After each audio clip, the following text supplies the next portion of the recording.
Baik, assalamualaikum warahmatullahi wabarakatuh. Anak-anakku sekalian, seperti biasa, pertama kali kita panjatkan puji syukur kehadirat Allah Subhanahu wa Ta'ala, karena pada pagi yang cerah ini ya kita dapat hadir lagi di sekolah untuk belajar dalam kegiatan pembelajaran tatap muka terbatas sekali ya, karena situasi pandemi ini. Nah, anak-anakku sekalian yang berbahagia, kita melanjutkan diskusi yang kemarin ya tentang peristiwa seputar proklamasi kemerdekaan. Di situ ada tonggak sejarah yang luar biasa. Bagaimana detik-detik proklamasi kemerdekaan diproklamirkan oleh Bapak Proklamator kita. Coba kalian masih ingat siapa Bapak Proklamator kita? Insinyur Soekarno dan DRS Muhammad Hatta. Bahkan Pak Karno karena pidatonya luar biasa dijuluki sebagai singa podium ya. Nah, itu anak-anak sekalian. Kemudian apa yang terjadi setelah kemerdekaan itu diproklamasikan? Nah, sebagai warga negara yang baik, kita harus tahu sejarahnya. Sebagai anak-anak bangsa, generasi penerus, kamu baru lahir, kemerdekaan itu diproklamasikan belum ada, Pak Ali pun masih belum ada. Nah, kita patut tahu ya, bagaimana persiapan kemerdekaan itu dilakukan. Tidak serta-merta ujuk-ujuk tiba-tiba ayo merdeka langsung. Nah, itu butuh persiapan. Nah, nanti kalian diminta mencari tahu apa itu PPKI, BPUPKI. Ada Panitia Persiapan Kemerdekaan Indonesia, ada Badan Penyelidik Upaya Kemerdekaan Indonesia dan lain sebagainya ya. Baik, kita lanjutkan bahwa pada saat proses pembentukan Negara Kesatuan Republik Indonesia NKRI, Negara Kesatuan Republik Indonesia, yaitu pertama membentuk kelengkapan pemerintahan. Jadi sebuah pemerintahan, organisasi pemerintah, sebuah keluarga pemerintahan itu ada yang namanya kelengkapan pemerintahan. Sejak kapan itu? Tanggal 18 Agustus 45. Berarti keesokannya ya. Proklamasi kemerdekaan dibacakan kapan itu? 17. Teks proklamasi 17 Agustus menandai bahwa negara kita merdeka. Nah, besoknya tanggal 18 itu mengadakan sidang yang pertama di Gedung Kesenian Jakarta ya, di Gedung Kesenian Jakarta. Sidang itu langsung dipimpin oleh Insinyur Soekarno dan DRS Muhammad Hatta sebagai wakilnya. Pada saat itu yang hadir anggotanya sebanyak 27 orang. 27. Kemudian setelah musyawarah, membahas, rapat, diskusi, saling memberikan pandangan dan pendapat, akhirnya dihasilkan sebuah keputusan.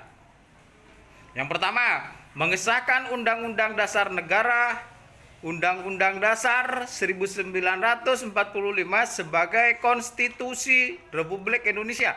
Konstitusi itu hukum negara kita. Jadi Undang-Undang Dasar 1945 sebagai konstitusi.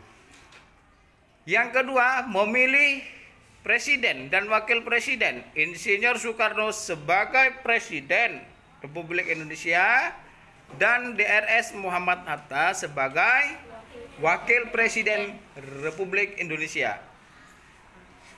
Kemudian untuk melaksanakan tugas presiden sementara waktu dibantu oleh Komite Nasional.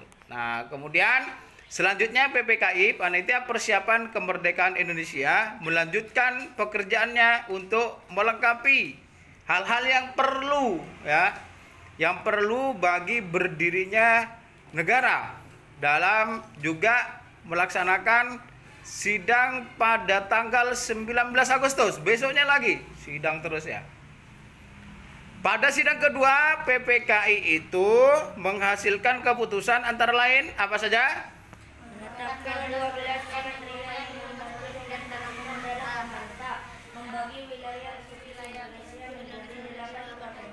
Baik, betul ya. Jadi pertama menetapkan 12 kementerian. Kalau dulu hanya ada 12 kementerian yang membantu tugas presiden. Betul.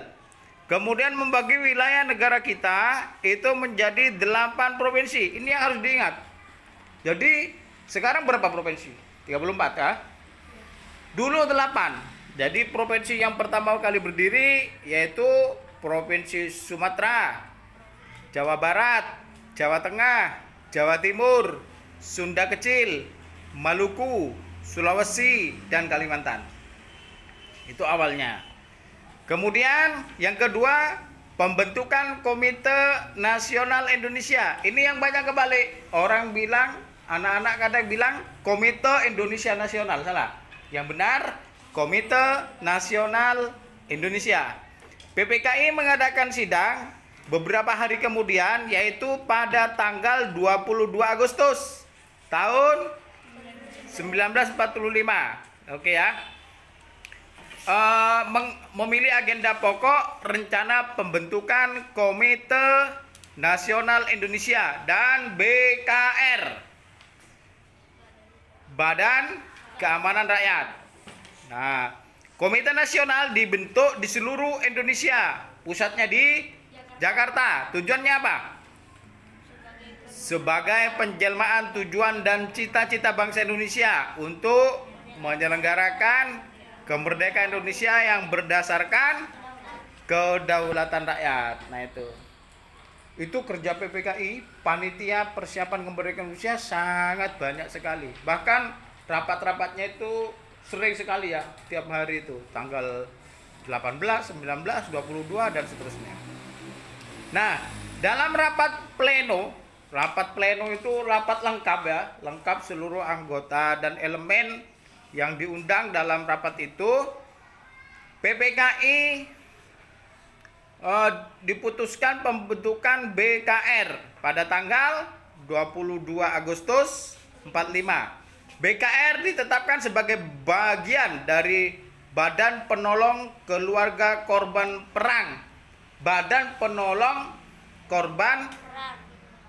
Keluarga Korban Perang, BPKKP, yang merupakan induk organisasi dengan tujuan untuk memelihara keselamatan masyarakat ya.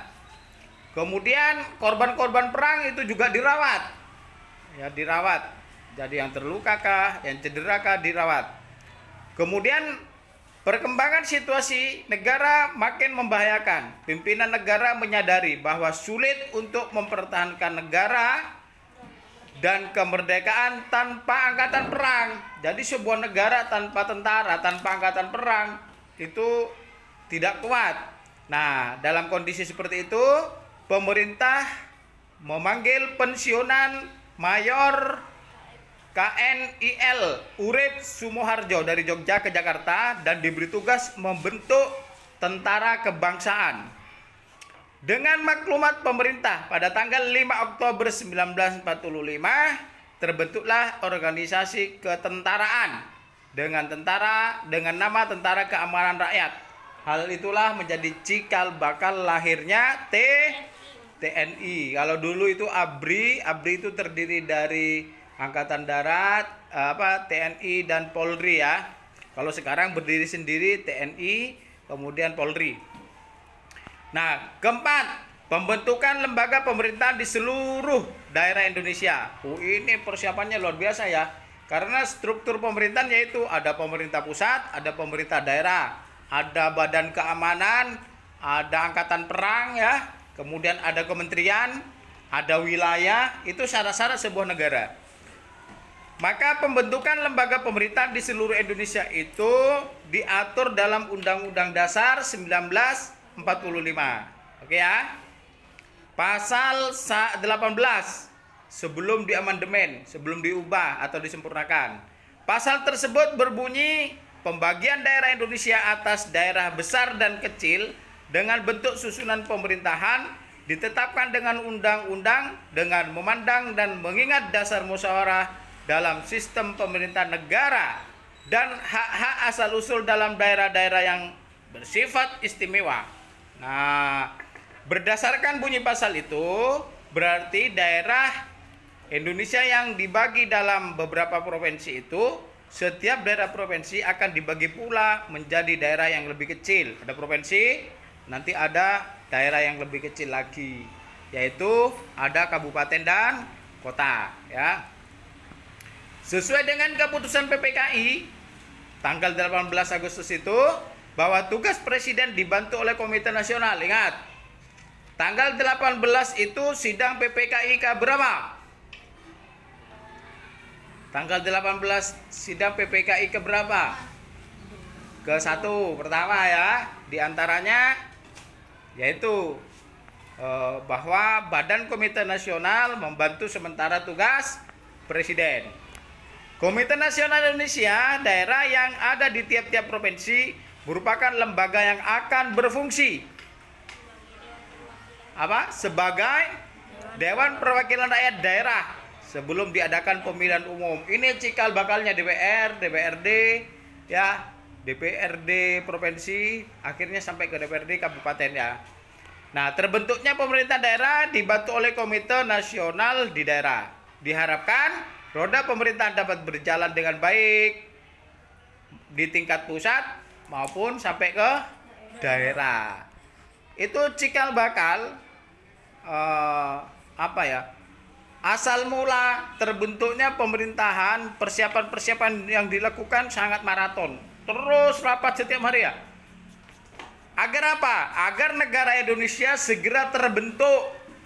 Ada presiden, ada wakil, ada wilayah, ada pembantu presiden, betul. Kemudian setelah itu wilayah juga dibagi jadi provinsi. Di provinsi juga ada Komite Nasional Daerah. Di pusat ada, di daerah itu ada sebagai wakil rakyat di situ.